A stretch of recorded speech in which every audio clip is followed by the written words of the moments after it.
Zoom me escucharon, pero presencialmente. Me den luz verde, ya se escucha mejor. Perfecto. Previo a darte la palabra, Luis, no quiero dejar de agradecer a la Keilash Kenazí, así como a Dov Mareina, presidente de Ramat Shalom, por promover y facilitar estos encuentros educativos y culturales. Y antes de cederte la palabra completamente, quiero leer una breve reseña de tu trayectoria académica. Luis Gerardo Huitrón Flores, no digo tu fecha de nacimiento porque nos llevamos bien, pero nuestra amistad tiene reservas. Es doctor en Historia del Arte, maestro en Historia del Arte con orientación en estudios curatoriales, licenciado en Historia y técnico en Restauración por la Universidad Nacional Autónoma de México. También es maestro en Estudios Judaicos por la Universidad Hebraica. Es el autor del libro Una catedral bajo tierra. Es creador, director y actor del mismo espectáculo de comedia histórica, del primer espectáculo, perdón, de comedia histórica en México de nombre Las Meninas. Ha trabajado en la restauración y la conservación de la pintura mural de la primera catedral de la Ciudad de México en el año 2005, en la valoración del Acta de Independencia del Imperio Mexicano en el Archivo General de la Nación entre 2008 y 2009, y en proyectos de restauración y curaduría como Murano, El Camino del Vidrio, El Esplendor de la Plata y Tradiciones Cerámicas, dentro del Museo Franz Mayer, entre 2006 y 2007. Es fundador y director académico del Taller de Historia CDMX y profesor de Historia, Iconografía, Arte Religioso e Historia del Arte en dicha institución, en la Universidad La Salle, en el Centro de Estudios Casa Lam y en la Universidad de Hebraica. Por último, en lo más reciente, fue director general del tan exitoso proyecto comunitario 500 años de presencia judía en México, del que solo he escuchado cosas maravillosas y del cual estoy muy segura que parte del público que te escucha en Zoom pudo presenciar. Muy bienvenido y ahora sí te doy la palabra.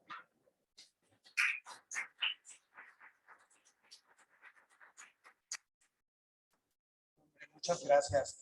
Qué padre estar aquí otra vez. Muchísimas gracias a las autoridades, a la Keilash Kenazí también. Y bueno, pues a todos los que están aquí presentes, gracias por venir, por darse la vuelta en este día que ya hay mucho tráfico.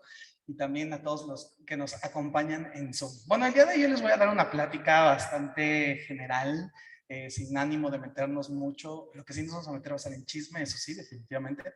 De la Hanukkah, la fiesta de Hanukkah desde el arte, ¿no? Como sabemos, Hanukkah es una fiesta súper importante que habla, ¿no? de la lucha del pueblo judío por sus derechos religiosos, de la lucha del pueblo judío por una cierta autonomía, ¿no? Nos remontamos a la época helenística, en donde podemos recordar todas estas historias de los macabeos, ¿no? En contra los griegos y al final, pues la implementación de un periodo monárquico muy importante, autonomista en el antiguo reino de Israel, que es el periodo de los hasmoneos, ¿no? A partir de ahí ya vendrá la triste caída hacia el Imperio Romano y que terminará, como bien sabemos, con la destrucción del Bet Hamikdash y el comienzo de la diáspora judía. Pero la fiesta de Hanukkah también tiene una visión un poquito desde la historia y desde la historia del arte que me gustaría compartir con ustedes, sin ánimos de meternos tanto en lo religioso, sino más bien en lo cultural y ver y escarbar un poquito cuáles son los orígenes de dicha fiesta, algunos de los orígenes, ¿no? Y poder compartir con ustedes este viaje un poquito milenario a través del tiempo. Bueno, pues vamos a comenzar con la presentación. A ver, acá está, hay que prender esto. A ver, ahí, ¿alcanzo? No, a ver.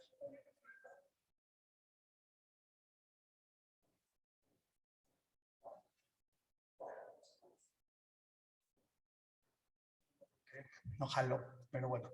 En la plática de hoy hablaremos de una breve introducción. También hablaremos del Talmud como base de la fiesta. También hablaremos del Sevivón y de la Hanukkah. Esos son los temas que recorreremos a partir de esta plática. Entonces, pues comencemos. Muchas gracias. A ver, la que sí. Ah, no, mira, creo que sí. No. Fuiste tú. Muy bien. No, está bien. Fuiste tú que sí, tú le hiciste. La siguiente, por favor. Mil gracias. Bueno, empecemos con la historia. ¿De dónde sale la historia de Hanukkah? Bueno, pues si uno pregunta, pues claramente dirá en la Biblia, o podremos decir en algún momento de las antiguas escrituras, pero no, realmente la fiesta de Hanukkah es un proceso, como en todas las culturas, de un proceso de exégesis bíblica, ¿no? O de Midrash, como lo conocemos dentro de la historia del judaísmo. La siguiente, por favor. Vamos a hablar de un antecedente muy importante que es la fiesta de Saturnalia.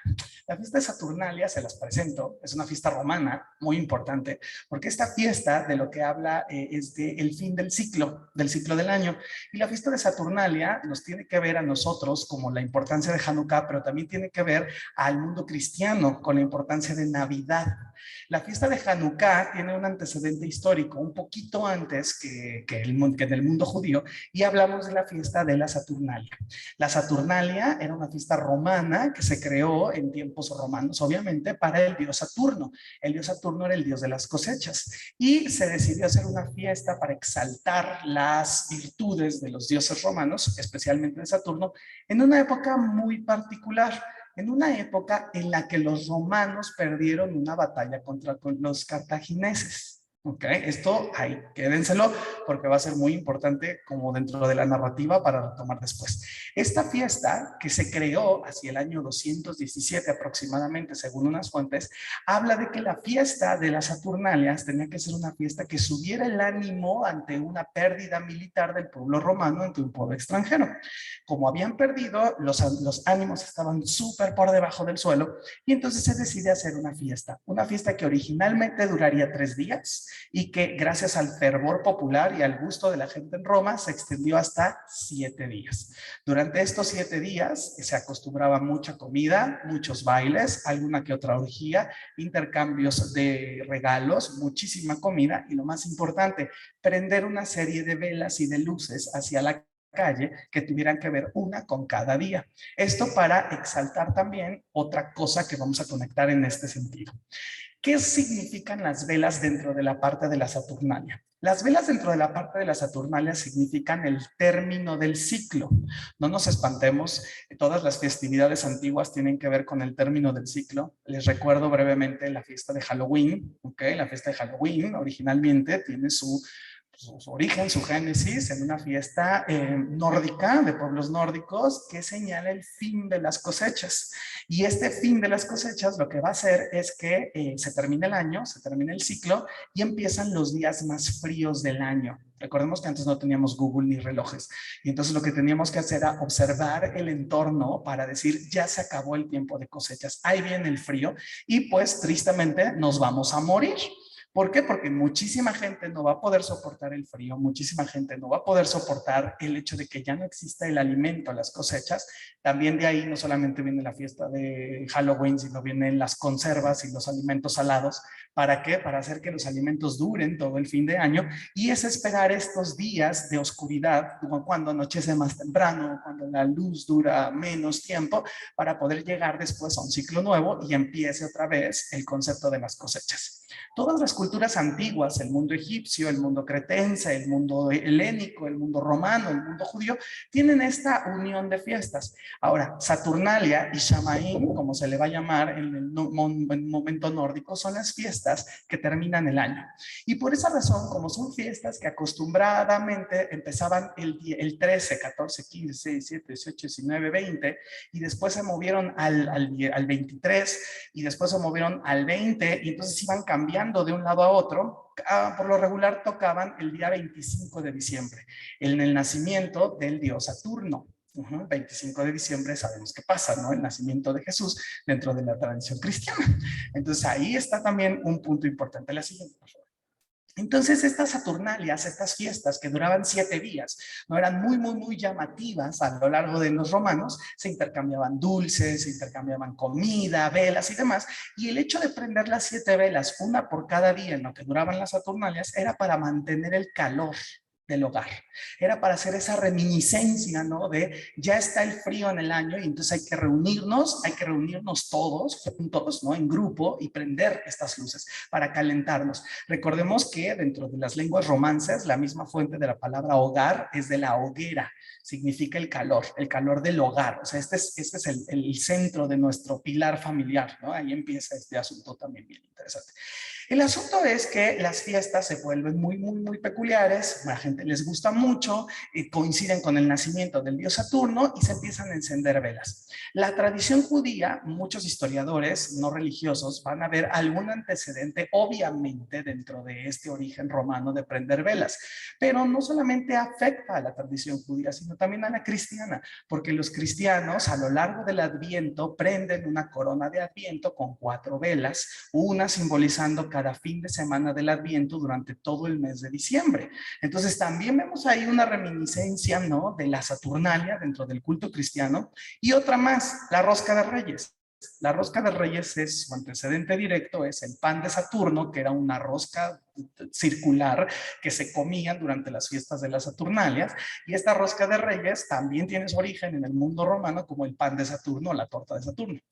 El mundo romano nos afectó a todos, definitiva y absolutamente, y somos herederos en algún grado de ese mundo romano. Entonces, ahí vamos a dejar esa parte del antecedente del mundo romano. La que sigue, por favor. ¿Ok? Más adelante, hacia el año 164, comienza lo que nosotros conocemos perfectamente, que es nada más y nada menos la revuelta jasmonea, la revuelta de los macabeos, ¿sí? Esta revuelta de los macabeos, la historia no lo vamos a repetir porque la vamos a ver en fuentes, ¿no?, en las fuentes cronológicas, y nos cuentan de una maravillosa historia en la cual un grupo, una familia pero muy aguerrida va a disfrutar el gusto del liderazgo y va a conducir al pueblo judío a una rebelión en un momento en el momento en el que los griegos no habían tomado el templo, habían profanado el templo, profanado todos los enseres del templo, y bueno, se empieza a construir la tradición de Hanukkah como una fiesta de la remembranza, ¿no?, de este logro tan grande. La que sigue, por favor. Ahora, dentro de los elementos históricos, guión arqueológicos, guión documentales que aparecen dentro de los primeros documentos que hablan de la fiesta de Hanukkah, que ahorita vamos a hablar de esos documentos, se encuentra la menorá. Como sabemos, la menorá aparece desde el libro de Éxodo, sí, aparece muy bien descrita en el libro de los Reyes, nos habla de un candelabro de 7 brazos, en la época del Mishkan ya se tenía una menorá, en la época del primer Betamikdash también, del segundo también ahí estaba la menorá, y bueno, es un elemento que nos hablan las fuentes que se profana. Este elemento que se profana, al igual que la mesa del pan de propiciación, al igual que la mesa del incenciario, al igual que todo el aspecto del templo, es muy importante porque esta da la luz y marca cronológicamente ciertos elementos de la vida judía. Entonces la menorá es la primera que se tiene que ser pues purificada, y a partir de ella vendrá la purificación hacia el pueblo judío. La que sigue, por favor.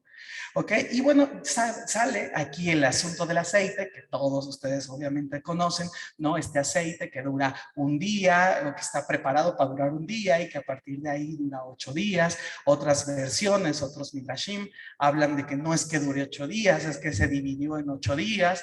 Otros midrashim dicen que no es que dure un día o 2 días, sino que se tardaron en hacer aceite nuevo durante 8 días, y se hizo el milagro de que ese poco aceite durara los 8 días, ¿no?, de hacer nuevo aceite. Todas estas versiones que conocemos, derivadas de los diferentes midrashim, pero que empecemos a conectar históricamente con la cuestión romana. 7 días era la Saturnalia. Que hay una cosa muy importante. Seguramente lo que establecen varios arqueólogos y estudiosos es que la fiesta de Hanukkah se heredó del mundo romano, pero para hacer una diferencia y hacerla muchísimo más larga y dar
uno y Macabeos 2. Esa es la primera fuente hasta ahorita escrita. Ahí les puse las fechas para que vean más o menos de cuándo fueron escritos estos documentos, ¿ok? El primero, Macabeos 1, hacia el 100 antes de Cristo, y el segundo, Macabeos 2, está discutido si es en el 125, sería anterior que Macabeos 1, o en el 63, sería posterior a Macabeos 1. Esto es un problema filológico, obviamente, de cuál es primero, si el estilo de escritura es más antiguo que en uno, que en otro. Es lo que nos enfrentamos los historiadores cuando nos encontramos documentos muy antiguos traspapelados entre sí. Como cuando ustedes encuentran seguramente el folder del acta de nacimiento con el papel de no sé dónde y al salir hay un ticket de algo. Así son los libros antiguos, realmente es la compilación de muchos documentos. Eso hace que se vuelva a veces muy difícil decir qué es qué o qué.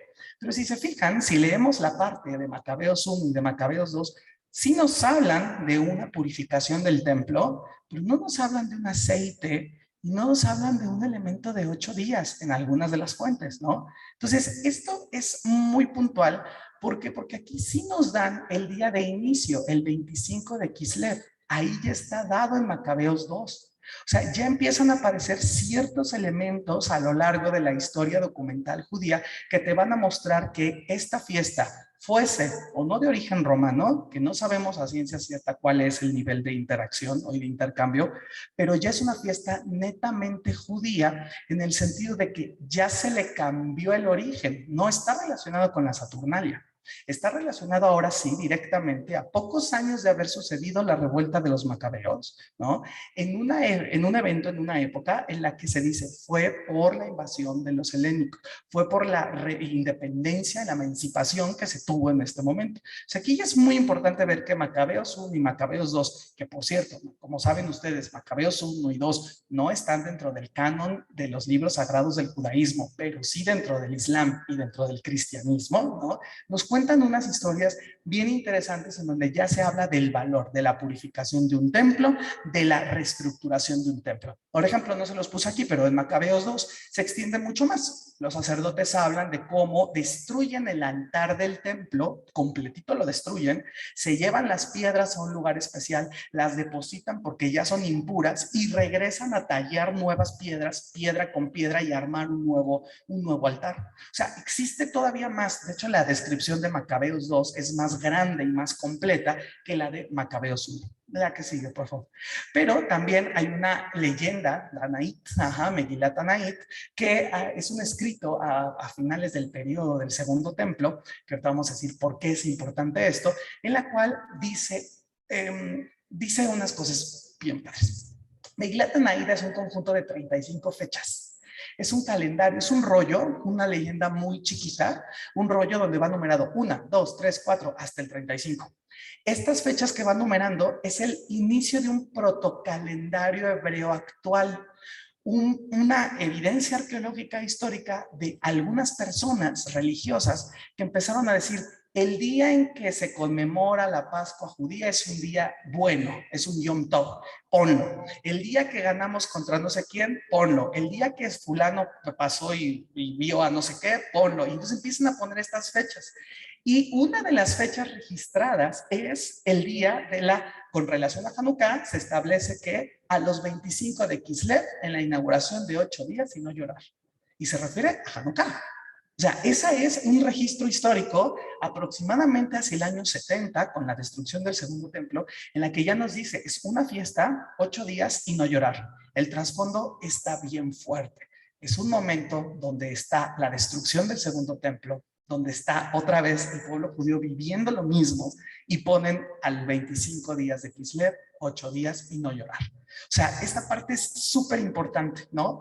Muy importante en esta sección. Ahora, posteriormente, con la revuelta de Bar Kokhba, que va a ser más adelante, muchísimo más adelante, se va también a entender que esta festividad se va a tratar de rescatar Y también se le va a dar toda esta identidad porque, lo sabemos, ¿no? Muchísimas argumentos que impulsaron la revuelta de Bar Kokhba van a ser parecidos a repetir una historia de los macabeos, pero en este momento pues la fuerza romana es mucho, mucho más grande, ¿no? Y no se puede. Entonces este periodo va a ser un periodo de recordación de esta fiesta, de este momento en el cual el pueblo judío, ¿no? Va a tratar de, bueno, está viviendo un caos, está viviendo la destrucción de su ómpalos, de su ombligo, centro del mundo, ¿no? Y es una necesidad para recordar. Y aquí en esta Megilat Tanait se establece ya en la fiesta de Hanukkah como una de varias de las fiestas. La siguiente, por favor. Más adelante, Flavio Josefo, nuestro amigo Flavio Josefo, porque deja registro de todo, ¿no? Quien conoce a Flavio Josefo sabe la importancia de lo que es, desde estas fiestas de Hanukkah, descripciones de ritos, descripciones de templo y además hasta de pasada, descripción de Jesús, ¿no? Entonces, Flavio Josefo, un gran historiador, ¿no? Y Flavio Josefo ya le mete mucho más información. Si ustedes leen la fuente escrita entre el 93 y el 94 después de Cristo, en la era cristiana, en la era común, ya hablan entonces de un aceite, ya hablan de la ciudad, ya hablan de una festividad judía para recordar, ¿no? A la revuelta de los macabeos, ya habla de todo eso. Entonces ya se va creciendo mucho, mucho, mucho más y al final, la siguiente, por favor, ya es el periodo, el último documento que trata del Talmud, ya en cuestión tal cual. La siguiente, por favor. ¿No? El Talmud tal cual, en el Tratado de Shabbat 21b, se establece lo siguiente.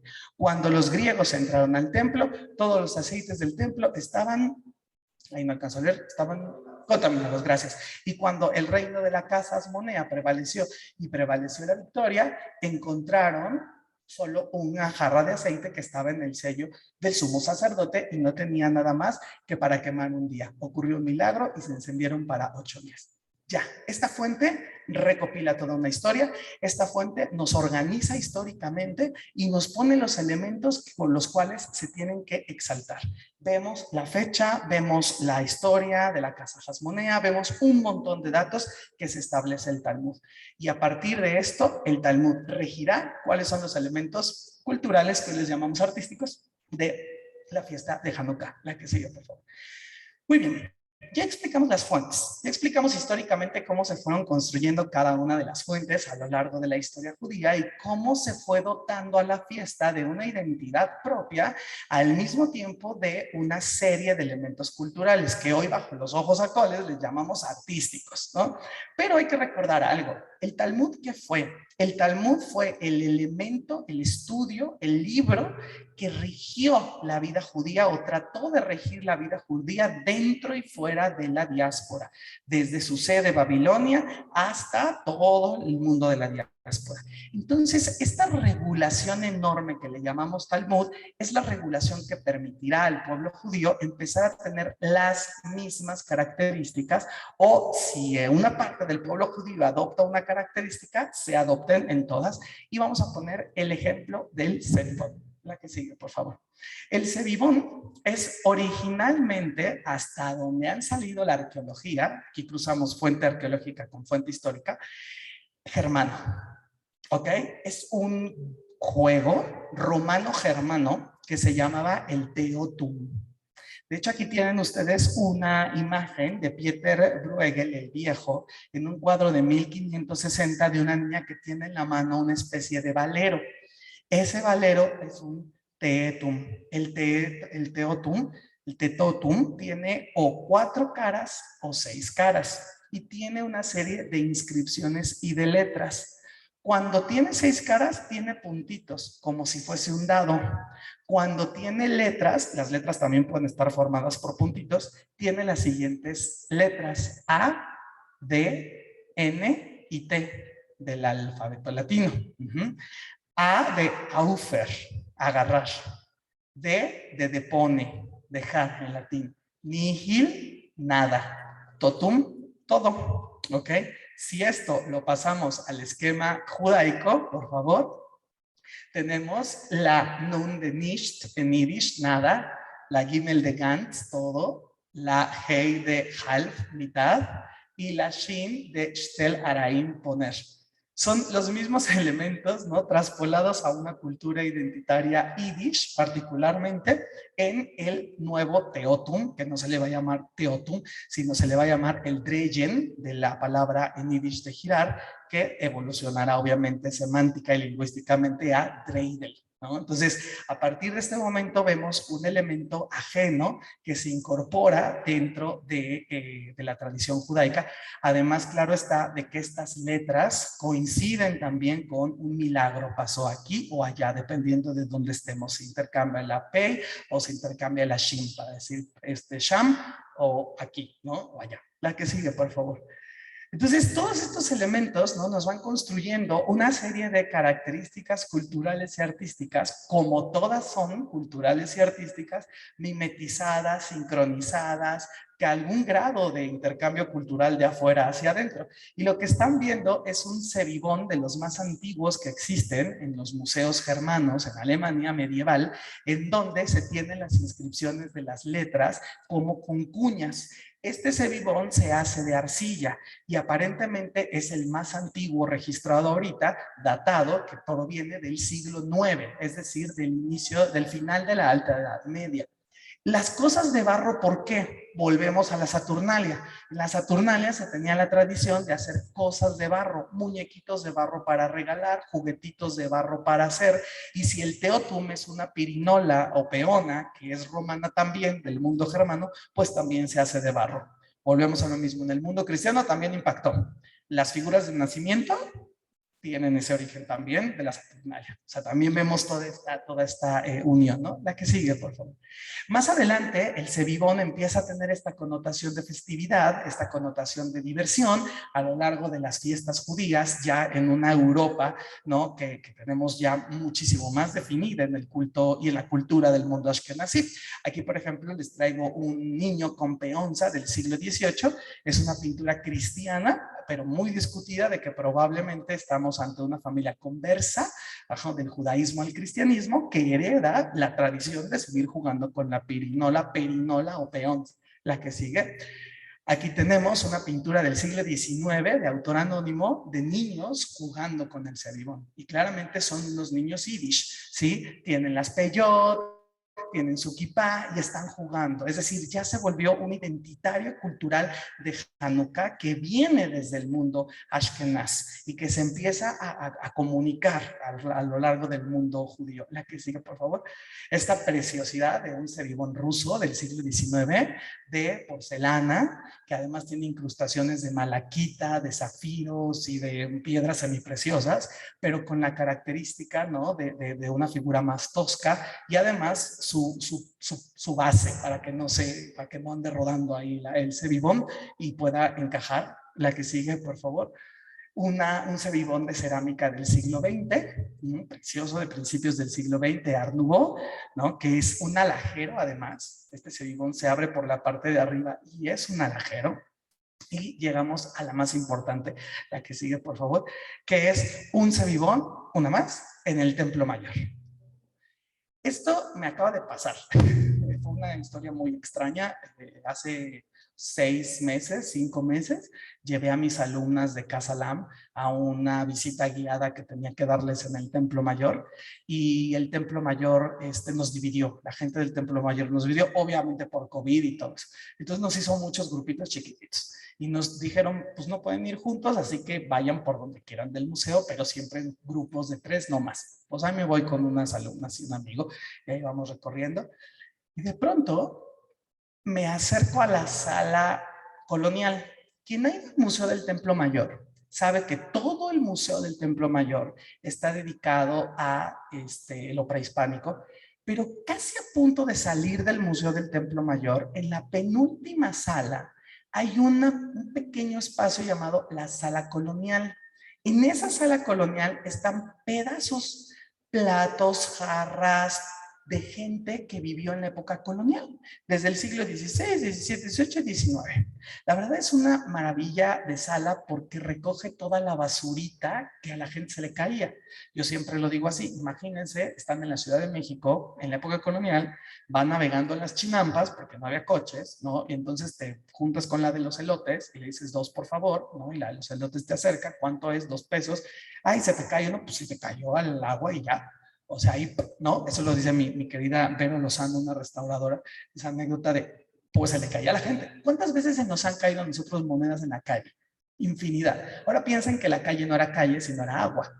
Todas esas cosas se caen y se quedan guardadas en el suelo fangoso, en el suelo limoso de la Ciudad de México, Tenochtitlán, del siglo XVI, XVII, XVIII y XIX. ¿Okay? Eventualmente, esta agua se va a secar, este fango se va a secar, se va a hacer lodo y se vuelve una cámara arqueológica que contiene todo, desde la moneda que se te cayó, la muñeca que se te cayó, el santito que se te cayó, todo está ahí. Y los arqueólogos, cuando van sacando, pues se van encontrando esto. Yo me metí a la sala colonial en esa vez porque yo excavé, fui parte del equipo de excavación de la primera catedral en el 2005 para la restauración de la pintura mural. Y la verdad es que muchas piezas de la catedral terminaron en esa sala. Y pues era nada más como, pues como de, para no dejar, ¿no? Para cosita personal de, vamos a ver las cosas que algún día yo vi de cerca y ahí estoy. Y estoy viendo los monitos, unos diablitos preciosos de nacimiento, así, con las caras todas mal hechas, preciosos. Y de repente veo monito, diablito, tacita, cuchara, ceribón, cuchara, tacita. Y, ¿cómo? A ver, me regreso y veo esto. Esto ahí expuesto. Me fijo en la cédula y dice, artefacto. Ya, párale de contar. Y entonces, un amigo que traía una cámara de esas padrísimas, le digo, por favor, tómame una foto y déjame ver la foto. Le hace close-up, toma la fotografía y me doy cuenta que tiene esos puntitos. Si juntamos los puntitos, la siguiente, nos marca, ¿qué letra? Una Gimel. La que sigue, por favor. Este elemento me hace pensar muchas cosas. ¿Qué hace un cebibón de la época colonial en el Templo Mayor? Obviamente no iba un judeo, criptojudío, ¿no? Con su cebibón en la bolsa y a la hora de matar, destruir la Ciudad de México se le cayó. No. Habla de una familia, habla de una comunidad, habla de un grupo de gente que tiene cosas, que celebra fiestas. Y la fiesta de Hanukkah, tenemos registros históricos de que sí fue celebrada por las comunidades criptojudías del siglo XVI y del siglo XVII. Es la fiesta de las luces. Y Luis de Carvajal, el mozo, la apunta en uno de sus libros como una de las fiestas que hay que cumplir, a la par de Yom Kippur, de Pesach, de Sukkot, de Shavuot, de Rosh Hashanah. Entonces, el hecho de que te aparezcan estas cosas ahí, una cosa, me emociona mucho, porque qué no de habrá también, y me entristece un poco, porque hace falta trabajo interdisciplinario en la arqueología. Porque si nadie en el Templo Mayor, digo, tampoco lo tienen que saber, pero si alguien en el Templo Mayor no identificó que esto era un cebibón con una gimel hecha en puntitos, ¿qué cosas se fueron a la basura? ¿O qué cosas no se han de ver perdido porque no es una Coatlicue o no es una Coyosauqui o no es un ídolo fulano mengano, ¿no? Y esa es un poco una crítica, una llamada de atención como investigadores, a que en la Ciudad de México tenemos que reconocer que es multicultural desde tiempos del siglo XVI, que no solamente es la raíz hispánica ni la raíz indígena, sino que en medio hay un montón de elementos que pueden ser importantes de otras culturas. Esto claramente es un semibol, claramente tiene una letra Gimel. Y entonces, muy emocionado, salgo y le hablo a un amigo que es Diego Martínez, el que excavó la famosa Migbe de Juliantla, y le dije, necesito verte porque he encontrado algo que te va a encantar. Ahí nos vemos en Coyoacán. Estamos tomando café y le digo, ¿listo? Listo. ¿Qué me tienes que enseñar? ¡Pum! Le enseño la foto. Y nada más se ríe y me dice, ese es el tercero. Dije, ¿cómo que el tercero? Y que me enseña las fotos de 2 que una amiga arqueóloga y él encontraron en las inmediaciones del centro histórico también, a 2 cuadras de catedral. Entonces, este tipo de cosas nos hace pensar de, wow, las fiestas estaban mejor celebradas de lo que pensábamos. La gente de la época colonial tenía estas piezas, estas posesiones. ¿Qué más pudo haber? ¿Alguna mezuzá que esté perdida en algún museo, alguna januquía? Hay una mikve en Juliantla. Digo, creo que la mikve en Juliantla es, o sea, más importante no en investigación, pero más grande en tamaño. Una mikve en Juliantla, la más antigua de América, está en Taxco. Entonces, son estos elementos que nos hacen ver, ¿no? Que hay algo ahí. Hay algo ahí, algo que merece un reconocimiento y algo que merece parte de esta investigación, ¿no? Y que, bueno, te abre la puerta de manera muy interesante hacia varios lados. Uno, a reconocer que hay más de una culturalidad en la época hispánica. Dos, que hay muchas cosas que pueden estar perdidas. Y tres, que necesitamos abrir más los ojos para no discriminar estas evidencias arqueológicas que pueden ser pilares literal de una investigación más profunda que arroje luz a otros temas. ¿Ok? La que sigue, por favor. Muy bien, la Januquía. La Januquía también es un elemento que ya vimos que probablemente procede de la parte del mundo romano, de las Saturnalias, en la cuestión de prender velas, ¿ok? Pero prender velas era algo muy común en muchas culturas. El mundo judío establece, y ahí está la duda, ¿cuándo surge la primera Januquía? Esa es la gran duda. Arqueológicamente podemos, la siguiente por favor, datar pues el origen hacia el Medio Oriente, ¿ok? En la época de la Edad Media. Hay evidencia de Hanukiot, que ahorita las vamos a ver, que son más medio orientales, como si fuesen lámparas de aceite, pero claramente son Hanukiot, las vamos a ver ahorita por qué. Y estas lámparas están fechadas aproximadamente entre el siglo X y el siglo XI. O sea, estamos hablando de los años 900 y de los años 1000, ¿ok? El concepto de menorá lo tenemos desde mucho tiempo atrás, en el primer Bet HaMikdash, en el Mishkan, ¿no? Pero el concepto de Hanukkah, y por eso la gente, los arqueólogos dudan, ¿serán estas las más antiguas? ¿Por qué? ¿Porque son las primeras o porque son las más antiguas que hemos encontrado? La que sigue, por favor. Esta es una Hanukkah del mundo antiguo. La primera fue descubierta en una excavación en Jerusalén hacia el año 1900. Es una lámpara que se pone, le estamos viendo desde arriba, se pone acostada en horizontal y tiene una serie de 8 huequitos para colocar las llamas, los pabilos y una central. ¿Ok? Aquí resulta muy importante algo. La central, ¿cómo se llama la vela central? La luz central. El shamash. ¿Y de dónde viene esa palabra? ¿Qué es? Sol. Exacto. Lo redondo. O sea, este elemento arqueológico sí tiene también cierta reverberancia con la palabra. De esta manera, filología, arqueología, historia, podemos conectar como herramientas. Si vemos el decorado, también tenemos una especie de halo solar o floral en la parte de arriba y uno de los elementos geométricos y también fitomorfos, la que sigue. Esta, por ejemplo, es una januquía encontrada en Yemen, también hacia los 1900, y esta está datada por varias técnicas históricas y arqueológicas. Es la más antigua que conocemos, hacia el siglo X, los años 900, ¿ok? Después de Cristo. Y veamos las ranuritas, y a partir de aquí empieza el desarrollo de las Hanukkot. Aquí sigue, por favor. Este es un esquema que salió en una enciclopedia, la enciclopedia judaica, a finales del siglo XIX, en donde te describe los estilos. Algo voló. Creo que es un micro. Se van a encontrar ustedes esta serie de Hanukiot en forma de árbol, correspondientes al mundo ashkenaz. Abajo, en forma de hilera, correspondientes al mundo mizrahi.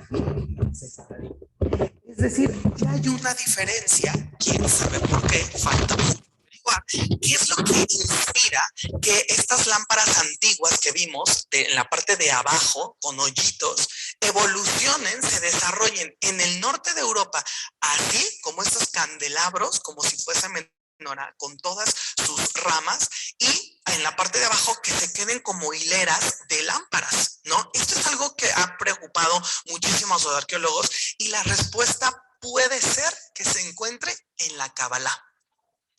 Cuando se empieza a construir la Kabbalah, históricamente la Kabbalah tiene un origen en el siglo XIV, en los años 1300 en España, en Córdoba. Esta Kabbalah habla del árbol de la vida. Esta Kabbalah habla del árbol de la Sefirot, ¿no? Estas ramificaciones que nos imaginamos cuando vemos el árbol de la Sefirot, ¿ok? Bueno, es muy probable, algunos arqueólogos lo establecen, que de allí, de este concepto de árbol y de ramas, se empieza a construir y a diseñar la Hanukkah como si fuese un árbol también. Y es que en las antiguas Hanukkot siempre están relacionadas con un árbol.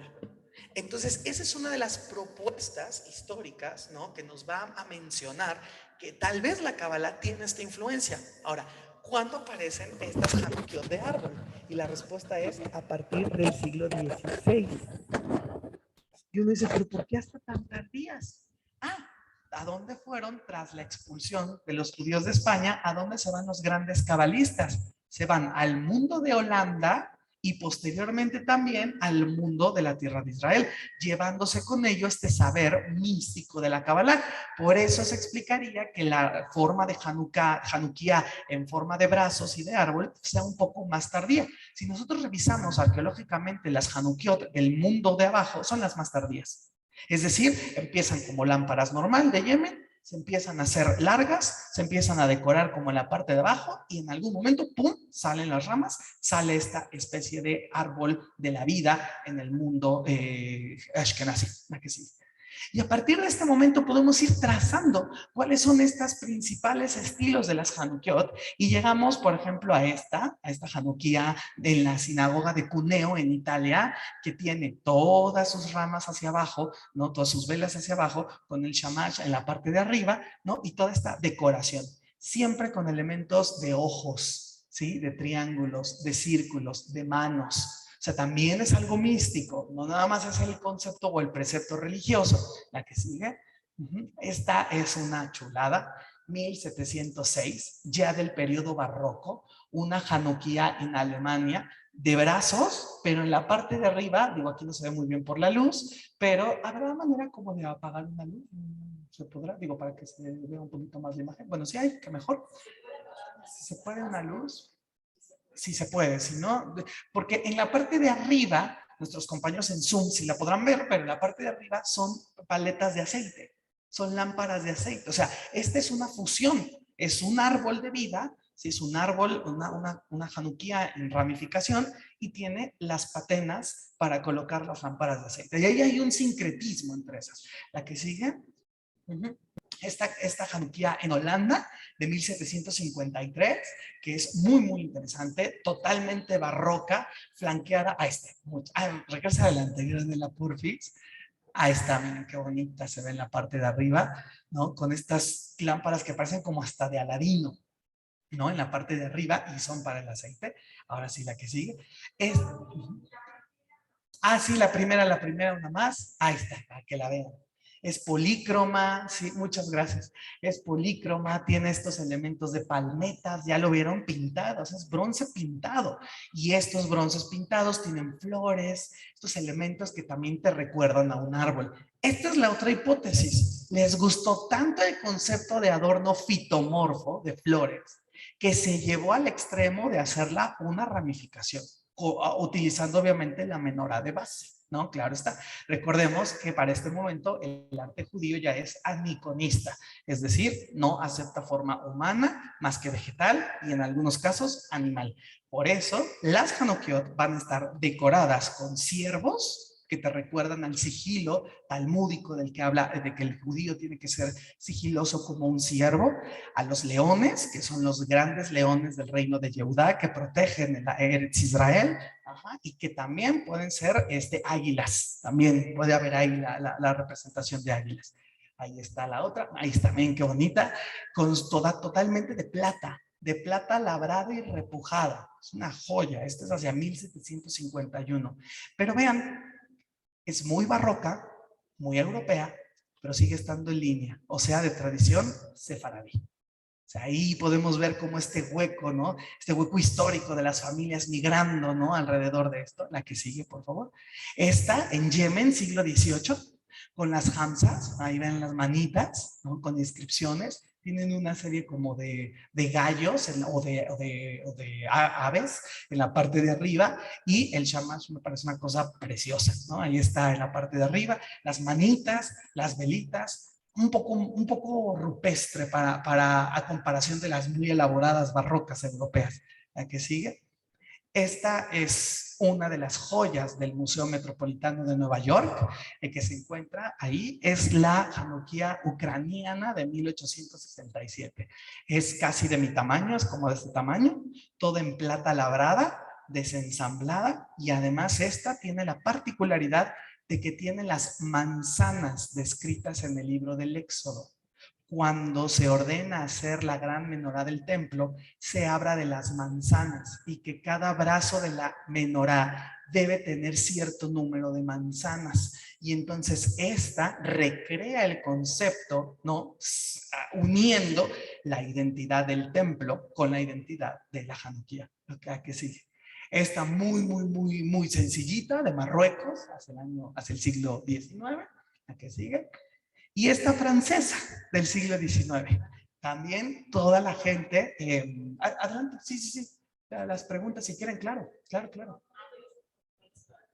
Muy mejor, sí, claro, para seguir, claro.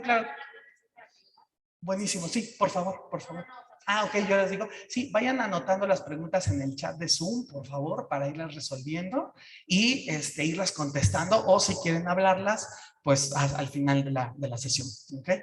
Esta Hanukkah es de Francia, también de bronce dorado, del siglo XIX, sin adorno, fitomorfo, animal ni nada. La que sigue. Esta es de India, en el siglo XIX. Y uno dirá, ¿qué hace una Hanukkah en India? Las familias judías inglesas que migran como parte del libre comercio a principios del siglo XIX, pues también se van a sentar y también van a tener esta necesidad de festejar sus fiestas. La que sigue, por favor. Esta rusa de 1890, con los leones, con la menorá en el centro, ya lo vieron, haciendo reverberancia al templo. El Sion en la parte de arriba ya nos habla también de un elemento un poco, vean las fechas, 1890, ya está dentro del concepto del sionismo. La que sigue. Israel en el siglo XIX, con los leones del reino de Yehudá, con el velo que separa las partes sagradas del templo de Salomón, con la corona del escudo del reino antiguo de Israel, la misma corona que tiene reverberancia con la sefirá de Keter, que es la corona. O sea, todo ya está ahí. O sea, vean todo el complejo iconográfico, imaginativo de una Hanukkah. No nada más es qué bonitos los leoncitos. O sea, si nos vamos hacia el siglo XIX, vemos toda la reverberancia cultural de la diáspora, de la halajá, del midrash, de la Kabbalah, todo vertido ahí, ¿no? Y además en plata, para que brille, para que rebote la luz, porque al final, así lo dice el Talmud, que se ponga hacia la calle. Menos en tiempos donde el pueblo judío sea perseguido. Es la única excepción que se puede. La siguiente, esta Hanukkah peruana, fíjense nada más, con plata peruana, de esa misma que se disputaron los reyes europeos, con los mismos elementos, leones, corona, tablas de la ley, el concepto del templo, del ejal del templo. La que sigue, por favor. Y ya entramos en los diseños contemporáneos. ¿A poco no está bonita esta? El shamash es la ánfora de aceite, ¿no? Y cada una de las velas en la parte de abajo, retornando a los diseños primitivos. La que sigue. Esta en Alemania en el siglo XX, hecha con filigrana de metal de plata dorada. Todos los diseños florales que nos pueden recordar al diseño de una ketubá de la Edad Media también. La que sigue. Esta que me parece divina, 1960, ya muy, puede ser hasta Art Deco, ya puede ser medio Googie style, ¿no? Y los vidrios, ¿no? También el concepto de la luz reflejada a través del vidrio. La que sigue. Y esta de Marruecos del siglo XVIII. Vamos a hablar de esta y con esta vamos a encarrerarnos al final de la plática. Las Hanukiot de Marruecos y del Sefarad antiguo tienen una particularidad que no tienen las de otros lados, y es que son desmontables. Estas Hanukiot en algún momento se llevaron a ser desmontables. ¿Por qué? Para poder ser portátiles. Nos habla un poco del ir y venir, nos habla un poco también de la expulsión, nos habla un poco de muchas cosas. Estas Hanukiot tienen patitas que se les embonan en las partes de los lados, y entonces uno lo puede parar al lado de la ventana. Pero si no tiene ventana, porque antes las casas muchas no tienen ventana, le quitas las patitas y la cuelgas en la puerta, en la entrada de la puerta, del otro lado de la mezuzá, como también dicta una alajá del Talmud, ¿no? Entonces estas marroquíes sefaradíes, ¿no?, tienen esa particularidad. Muchas veces los arcos en donde embona el clavito para colgar tienen forma de llave, de herradura, de cerradura más bien. Lo que simboliza también este elemento agridulce de la salida de Sefarad, me llevo la llave, el concepto de puerta, el concepto de cerradura. Tienen también este elemento de la añoranza. La que sigue. Y les voy a contar la historia de esta. Aquí les traje fotos de mi colección personal de Hanukiot. ¿Ok? La primera es esta Hanukia que me encontré, que es del siglo XV. En el mercado de Portales, en el sur de la Ciudad de México. Toda una aventura. Un día iba caminando, buscando chácharas para mi obra de teatro, porque tengo una obra de teatro que tiene chácharas, o sea, muebles antiguos y lámparas, esas cosas. Y en ese momento voy caminando, doy la vuelta y digo, eso está muy raro. Tenía dos Barbies encima, era como una banquita, una cosa muy extraña, y me acerco y digo, no es posible, esto es una Hanukia. 8 lámparas de aceite abajo, una en la parte de arriba, su hoyito para colgarle en la pared, ¿ya la vieron? En la parte de hasta arriba, y sus patitas que son desensamblables. Entonces uno se la puede llevar, le pone patitas y se para así, se las quitas y la pones arriba. Cuando pregunté qué cosa era, porque uno tiene que actuar como que no sabe qué es para que no se traten de abusar. Dije, bueno, ¿qué es esto? No sabemos. Es algo como para poner cucharas. Yo dije, me encantan las cucharas. ¿En cuánto me la vendes, no? Al final, que esto, que el otro, que esto, que el otro, me hice el desinteresado. Me dijo, bueno, ya, llévatela en 250. Dije, está bien, me la llevo en 250 y me fui muy feliz con mi portacucharas. Se la llevo a un especialista en arte y me dice, esto es una locura.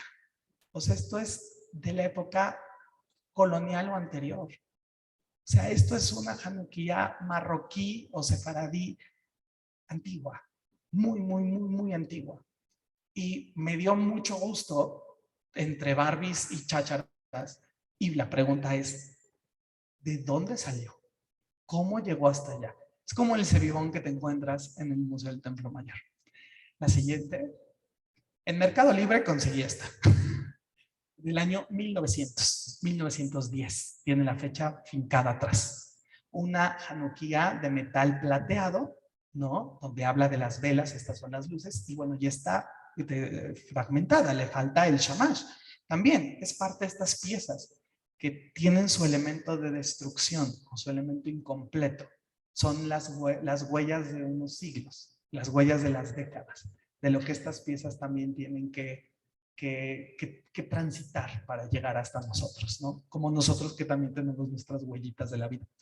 Y la última, por favor, es una pieza que mandé a hacer con un artesano en Michoacán, que es un barro vidriado y es un árbol de la vida. Y es una Hanukia grandota, como de este tamaño, ¿sí? Grandota, que me gustó mucho mandarla a hacer por este concepto del árbol. El árbol de la vida es un elemento que aparece desde el Génesis. El árbol de la vida es un elemento que retoma la Kabbalah. Hemos visto cómo en las Hanukiot del mundo europeo retoman el concepto de árbol. Bueno, ¿por qué no hacerlo desde el aspecto mexicano? ¿Por qué no retomar como el árbol de la vida de la tradición mexicana y con flores, peces, aves, también reconstruir y dar esta propuesta mexicana ¿no? Que tiene mucho simbolismo a lo largo de las Hanukkot que vimos. Bueno, para finalizar, vayamos a las conclusiones que nos deja esta plática, esta breve plática de Hanukkah por el arte, desde sus orígenes hasta sus manifestaciones artísticas. La que sigue, por favor. Bueno, la primera conclusión a la que podríamos llegar es que Hanukkah es una más de las fiestas de los pueblos antiguos que celebraban. Con estas festividades, como les decía, del equinoccio, del solsticio, del momento en el que se llega ya al final, al momento del año. Pero lo importante es que el pueblo judío ha sobrevivido a los helenos y a los romanos y a los egipcios y sigue manteniendo esta fiesta de las luces. En ese sentido, es una gran aportación a la humanidad.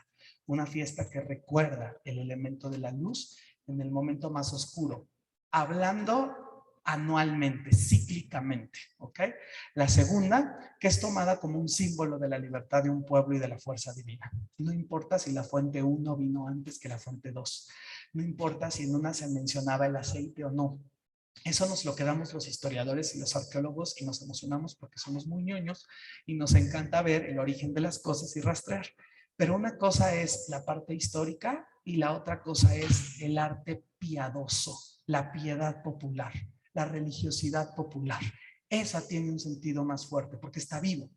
Y esa hace que las Hanukkot se vuelvan elementos vivos del hogar, que puede venir una parte de la transmisión saturnalia o una parte de la transmisión jasmonea, no importa, sirve para recordar y recordar la vida y el triunfo de un pueblo sobre un otro más poderoso que él.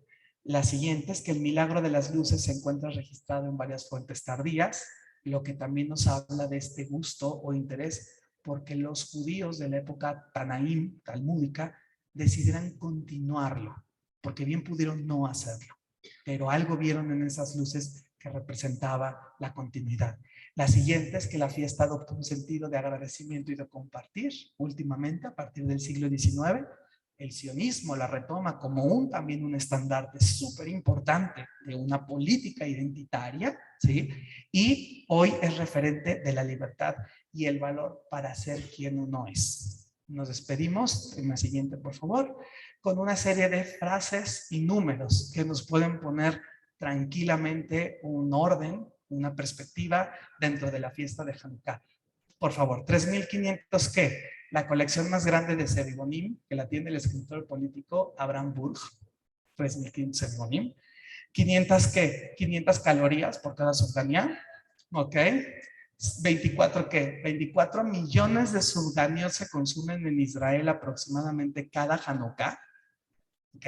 Y 10.800 millones de calorías del promedio de cada sufganía. Así que pues ya sabemos que sí son ricas, pero también hay que tener cuidado. La siguiente es otra más, es importante, ¿no? Tener esta visión, ¿no? De un elemento que une, un elemento que sí es sagrado, pero que también se ha hecho familiar. Y concluyo con una última fotografía, por favor, que creo que es la más importante. En épocas donde la intolerancia religiosa va y viene, esta fotografía nos demuestra muchas cosas. El trasfondo cultural, histórico, de valor, de sentimiento que representa la fiesta de Hanukkah con la obligación cumplir la mitzvah hacia la ventana, hacia la luz, compartir, es también un referente de quién eres y demostrar al mundo quién eres y dónde estás. Y creo que esto, después de la Shoah y después de tantas cosas que ha vivido el pueblo judío, sí es un referente importante. Y aunque sea una fiesta menor, es una fiesta muy cuidada y muy reconocida por el mundo judío, al grado de que es un identitario para el mundo no judío del mundo judío. Entonces, creo que esta imagen cierra muy bien todo este recorrido que hemos hecho por Hanukkah, para no olvidar que es una fiesta que surge de un momento de crisis y que también sirve como aliciente en los momentos de crisis que vienen constantemente. Muchas gracias por su atención.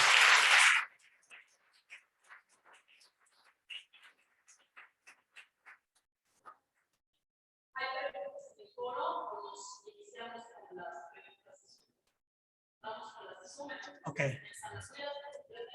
Ok, perfecto. Bien. Amigos del foro, tenían la manita levantada. Mira, no tenemos acá, y yo Qué la verdad bárbaro. es que tengo una pregunta, un Ajá. comentario Ajá. y una petición. Perfecto, ok, viene. La pregunta sería, ¿por qué no se incluye el libro de Macabeos 1 y 2 en el contexto judío, en el canon judío? Ok, las respuestas son muy parecidas a las que también, ¿por qué no se incluye el libro de Esther? Y entra al final, ese sí entra, pero al final. Y la idea es que son historias que suceden tan en el momento en el que se está cerrando el canon, están tan cercanas al momento en el que se está cerrando el canon, que no se consideran por el criterio en ese momento como lo suficientemente divinas o importantes para ser incluidas. Cuando el canon se cierra y el pueblo judío sigue viviendo y va avanzando y ve en esa historia un elemento de valor, es cuando se decide cómo reestructurar y ok, ya no entra dentro del canon bíblico, pero sí son una serie de libros que se vuelven a ellos para entender una realidad, ¿no? Entonces, muchos de estos libros van a tener estas historias de no entrar en el momento de, aunque hoy lo consideramos a todas luces como un elemento súper importante, ¿no? Para incluir. Ajá. Con esto de las saturnalias, Ajá. finalmente cada vez estudio más todos los temas con los judíos, me doy cuenta que no sabemos qué fue primero, si el huevo la gallina, el mundo está plagado de historias alrededor del contexto judío, quién sabe si Moisés fue tan original, Salomón segundo, etcétera, etcétera. No obstante, algo que siempre he rescatado es el componente ético en el valor judío. En las historias judías el componente ético siempre predomina. ¿Qué nos puedes aportar? Completamente. Pasa de ser una fiesta del nacimiento de un Dios y de la fiesta del fin de las cosechas para volverse ya éticamente, incluso hasta moral, ¿no? O sea, ya incluir un elemento de enseñanza. Y creo que esa es la parte importante del Ágada dentro de todo el compendio de libros sagrados. Los textos sagrados tienen una parte importante porque te dan una ley, la parte alágica, pero también una enseñanza moral, que es la agádica. Y cuando tenemos una enseñanza moral, la historia se vuelve atemporal, porque la moralidad siempre aplica. No importa la época, o si eran romanos, o si eran jasmoneos, o si eran lo que sea. ¿La petición? Sí. Es el matrimonio. Ah, ok. Muchas gracias. No, yo te cambio la petición porque nos vayamos a caminar al mundo del Templo Mayor. O sea, vayamos a ver ese Sebibón. Porque si lo vamos a ver y presionamos, en algún momento tal vez podamos lograr una cedulita. Y si esa cédula se logra, es un paso muy grande para el reconocimiento de una identidad cultural. Así. Perfecto, a ver, pregunta. Échensela. A ver, Miriam pregunta, ¿se usaban los dreidels en la época hashmonea? No. Esa es también otra interpretación del Midrash. Nos cuentan, también hemos escuchado, y entonces los niños, ¿no?, hebreos jugaban y aprendían a través de las letras, ¿no?, del dreidel. No, probablemente lo que se usaba en la época hasmonea, más bien después de la época hasmonea, porque acuérdense que del año 164 en adelante al año 30 antes de Cristo es el periodo del reino de Israel, el periodo independiente. A partir del año 30 viene la dominación romana. Muy probablemente con el año 30, la dominación romana, se introduce el teotum, o sea, la perinola romana, y ya empieza la fusión. Te la hago, pero tienes que repetirla para que la gente de Zoom la escuche. Ah, perfecto, sí. La pregunta la hace Nelly Husni y dice así: ¿el canon judío se cierra antes de la lucha de los macabeos o por qué no está en el canon judío? Que es un poco la Ajá. pregunta. Nelly Husni pregunta que si el canon hebreo del bíblico se cierra antes de la revuelta de los hasmoneos. No, se cierra después, se cierra mucho después, ¿no? Y la verdad es que también, digo, seamos críticos, pero buena onda también. Si tú eres el jajam que tienes que elegir qué libros van, qué libros vienen. En un desarrollo de selección de libros, sí puedes llegar a entender el criterio por el cual ciertos libros se seleccionaron antes que otros, porque tienen un mito fundacional, un mito creacional, explican cosas más importantes en el momento tal cual. Recuerden que toda la literatura reacciona a nuestras necesidades de ese momento. Por eso es que en algún momento Tolstoy fue lo más importante y hoy Jordi Rosado con Cúbule es lo más importante. O sea, cada literatura va reaccionando y apuntando y satisfaciendo las necesidades sociales de algo. Si nos ponemos los lentes de alguien de este periodo, entenderemos tal vez cuáles son los criterios para la selección de ciertos libros y por qué probablemente el libro de los Macabeos no entró. No lo digo yo, lo dicen varios investigadores. Estaría muy mal visto por los romanos que en pleno año 70 de destrucción del templo, al año de la revuelta de Bar Kokhba, que es casi un siglo después, los judíos estuvieran exaltando y enalteciendo un libro que habla de una rebelión en la que los judíos lograron destronar a una potencia. También por eso, si nos ponemos los lentes de esa época, decimos calladitos se ven más bonitos.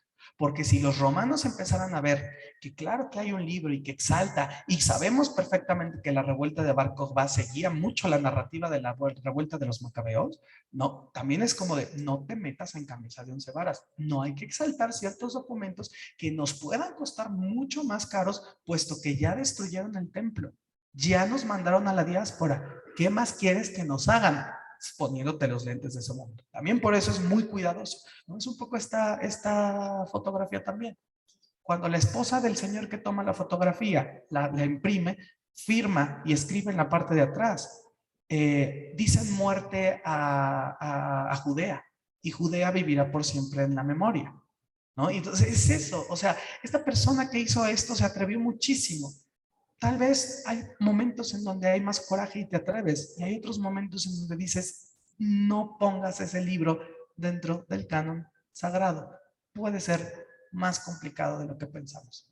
La realidad es múltiples. Y muy afortunadamente lo rescatamos con la Biblia católica. Entonces, exactamente. Finalmente el documento se rescata y lo podemos manipular. El documento se rescata, el documento está vivo, el documento funciona. Y hay registros, en el caso criptojudío oculto en México, que la figura de Ana, la madre de los macabeos, es un referente del libro sagrado que impulsa a todas las mujeres a mantener el criptojudaísmo y enseñarlo a sus descendientes. O sea, sí es vigente. Yo creo que lo importante del libro, como bien lo dices, no es si entra o no dentro del canon bíblico. Lo importante del libro es si es vigente o no es vigente, si se usa o no se usa, y puede usarse aunque no esté dentro del canon bíblico. ¿Alguna otra pregunta? Sí, sí, sí.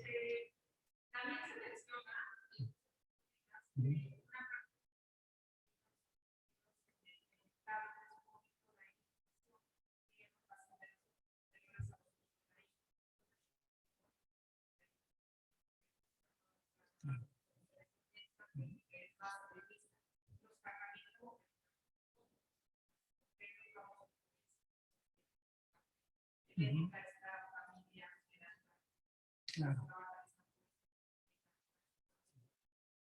Sí, por supuesto. Sí, claro que sí. Se habla aquí, hay que repetir la pregunta, ¿verdad? Ajá. Nurit nos dice que en algún momento también se menciona que estos libros no entran porque hay un proceso de helenización posterior en todas las generaciones que vienen después.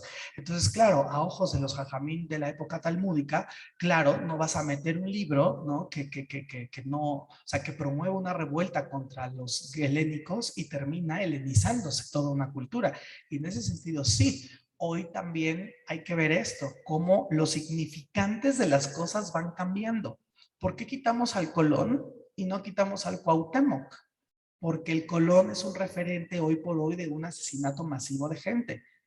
Cuauhtémoc no. Por eso se quita el Colón. Porque el caballito de Carlos IV sobrevivió y está ahí en la plaza de Manuel Tolsá. Porque el caballito ya no se asoció con la monarquía, sino se asoció un identitario urbano.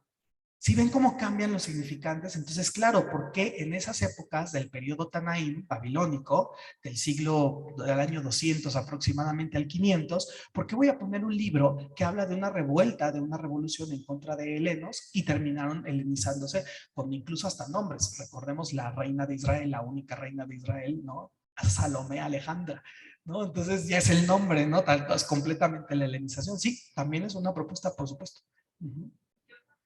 Sí. Sí.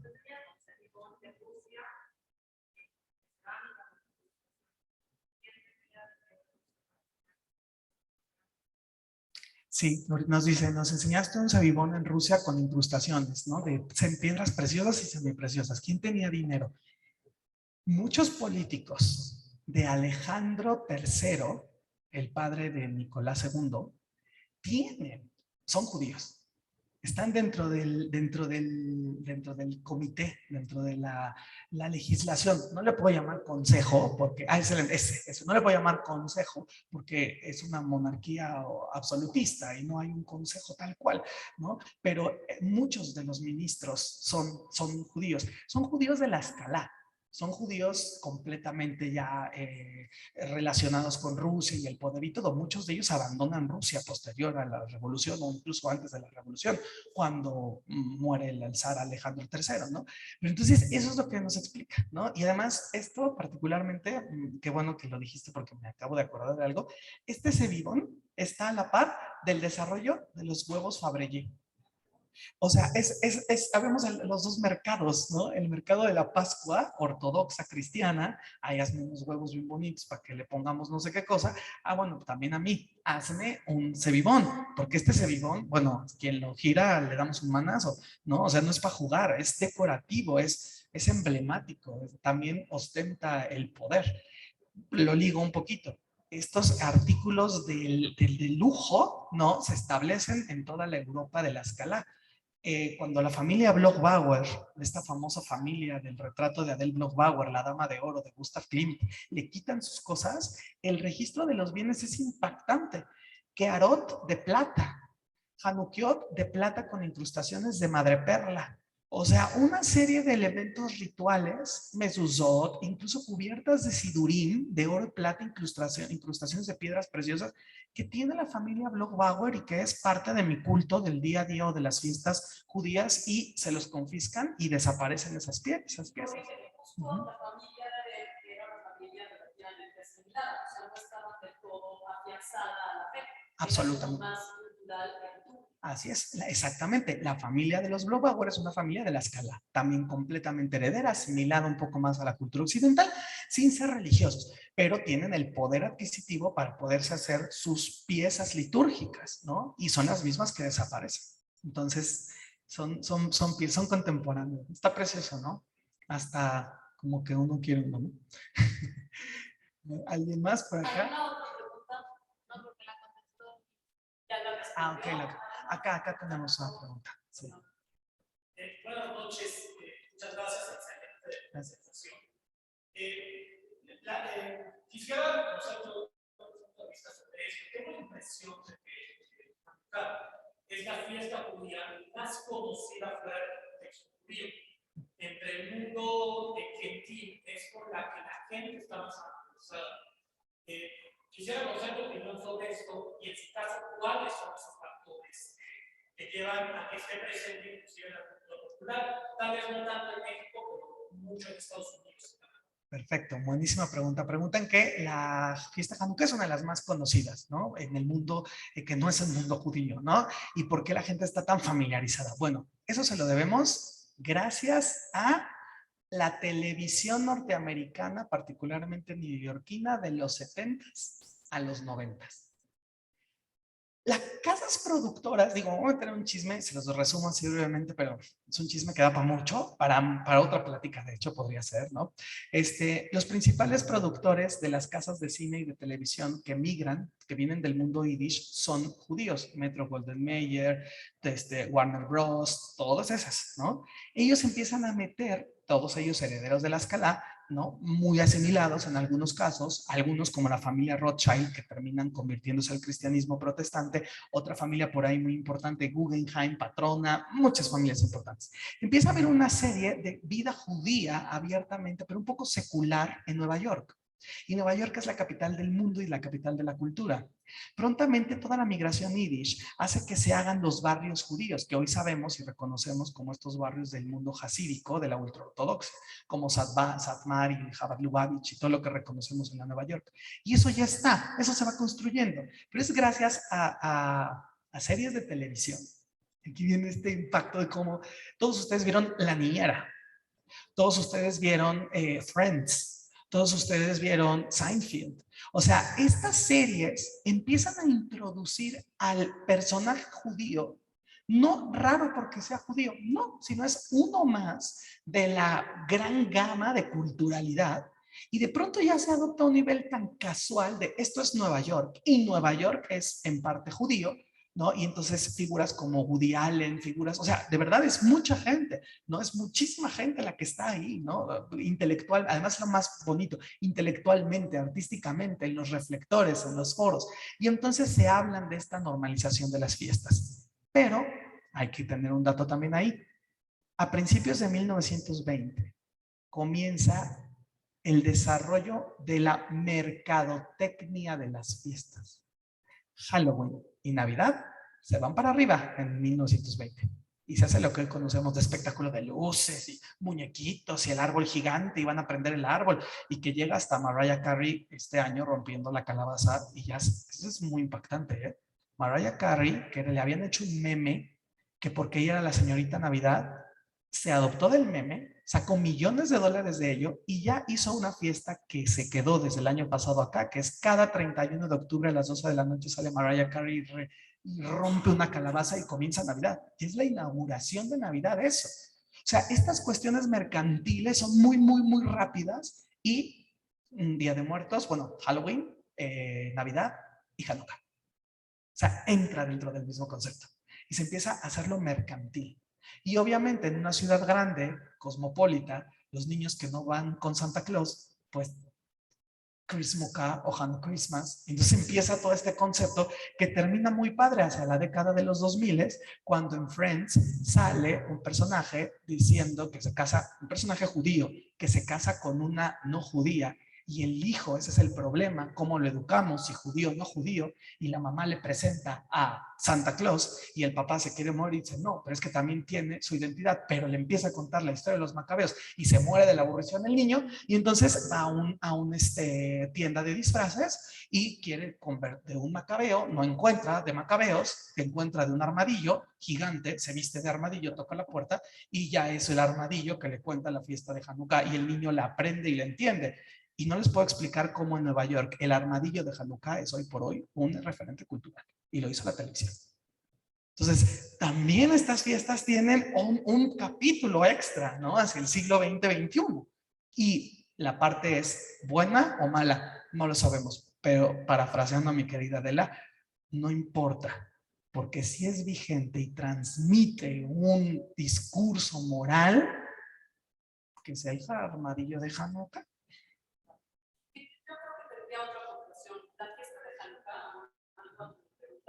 Tiene componente político, religioso y cultural. Como que con las tres, estos elementos tienen más impacto en la sociedad. Así es. Y además esta fiesta de los sentidos. Esa es la única fiesta donde podemos poner nuestro arbolito de Navidad en casa, nuestra manilla de luces. Entonces, de alguna manera, por tener esta evolución de los sentidos, nos hace más este referente más cercano a la gente. Así es. Adela dice que es para nuestros amigos del Facebook o del YouTube, donde Zoom, que es un referente de sentidos, ¿no? Es una fiesta donde se puede poner también un elemento hacia la calle, un elemento de orgullo visual, que se prende, que se canta, ¿no? Y que lleva todo un conjunto, por supuesto que sí. ¿Alguna otra pregunta? Bueno, pues si no hay más preguntas, muchas gracias. Hatsamea. Gracias. Gracias a la Keilah, gracias a Ramat Shalom por haberme invitado. Hatsamea a todos y pásensela bonito y coman pocas ponchques.